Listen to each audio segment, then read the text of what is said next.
అమ్మఒడి వేసేసాం అని చెప్పని ఇవ్వాల్సింది 12,000 కోట్లు అయితే 83 లక్షల మంది పిల్లలకి అమ్మఒడి డబ్బులు ఇవ్వాల్సిన పరిస్థితి అయితే ఆ డబ్బులు ఒక సంవత్సరం ఎగ్గొట్టి రెండో సంవత్సరంలో 8,000 కోట్లు మాత్రం తీర్మానం చేసి కనీసం ఇవాళకి 2,000 కోట్లు కూడా ప్రజలకి ఈయన పరిస్థితి.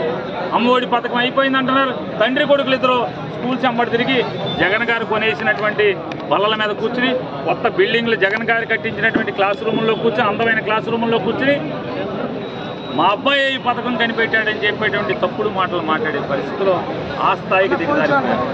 ఇవాళ అమ్మఒడి జనం తిరగబడి వీళ్ళని గ్రామాల్లో తిరగనే ఉన్న పరిస్థితి, రోడ్డు ఎక్కనే ఉన్న పరిస్థితి వచ్చేస్తుందని చెప్పని అమ్మఒడి వేసామని చెప్పనే పేరుతో కేవలం మనుషులకి 2,000 కొంతమందికి, 3,000 కొంతమందికి, 5,000 కొంతమందికి, 6,000 కొంతమందికి ఈ రకంగా సరాసరి చూస్తే ఈ రోజుకి 2,000 కోట్ల రూపాయలు కూడా ప్రజలకి అందించినటువంటి పరిస్థితి. అంటే ఎంత భయంకరమైన మోసం, దగా.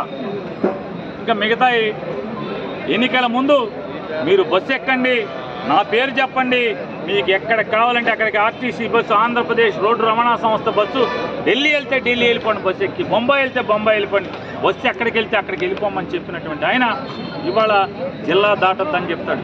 అంటే చల్లపల్లిలో బస్సు ఎక్కి రేపల్లి వెళ్తామంటే పులిగడ్డ వంతుల మీద దింపేసే పరిస్థితులా? బందర్లో బస్సు ఎక్కి బెజవాడ వెళ్దామంటే బెజవాడ ఊరు బయట దింపేసే పరిస్థితులా? ఇవాళ ఏ జిల్లా చూసుకుంటే మన బంటుమిల్లిలో బస్సు ఎక్కి గుడివాడ వెళ్దామంటే తుమ్మిడి దగ్గర దింపేసే పరిస్థితి బస్సు నుంచి. ఇవాళ ఏ ఊరు చూసుకున్నా ఎక్కడికి వెళ్దామన్నా గుడివాడలో బస్సు ఎక్కి కైకులూరు వెళ్దామంటే మోటూరు దగ్గర బస్సు దింపే పరిస్థితి.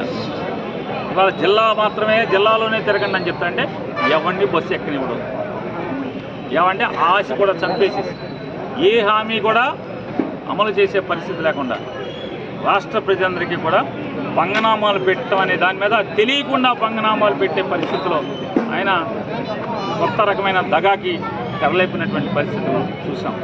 ఆ దగా మోసాలన్నింటినీ కూడా ప్రజలకి విశదీకరించి తద్వారా నిలదీసే తత్వాన్ని ప్రజల్లో మేల్కొల్పి చైతన్యపరిచి ఈ ఎమ్మెల్యేలు కానీ, ఎవరైతే తెలుగుదేశం నాయకులు కానీ, కూటమి నాయకులు కానీ, పవన్ కళ్యాణ్ మనుషులు కానీ, మోడీ మనుషులు కానీ ఎవరు గ్రామాల్లోకి వచ్చినా గట్టిగా నిలదీసేదానికి, ప్రజలను చైతన్యపరిచేదానికి ఈ బాబు షూరిటీ, మోసం గ్యారంటీ అనే పథకం ద్వారా జగన్మోహన్ రెడ్డి గారి ఆదేశాల మేరకు కార్యకర్తలను సమాయత్తం చేయడానికి ఈరోజు అమీన్గడ్డ నియోజకవర్గంలో కార్యక్రమాన్ని ఏర్పాటు చేసి వారందరికీ కూడా విశదీకరించడం జరిగింది.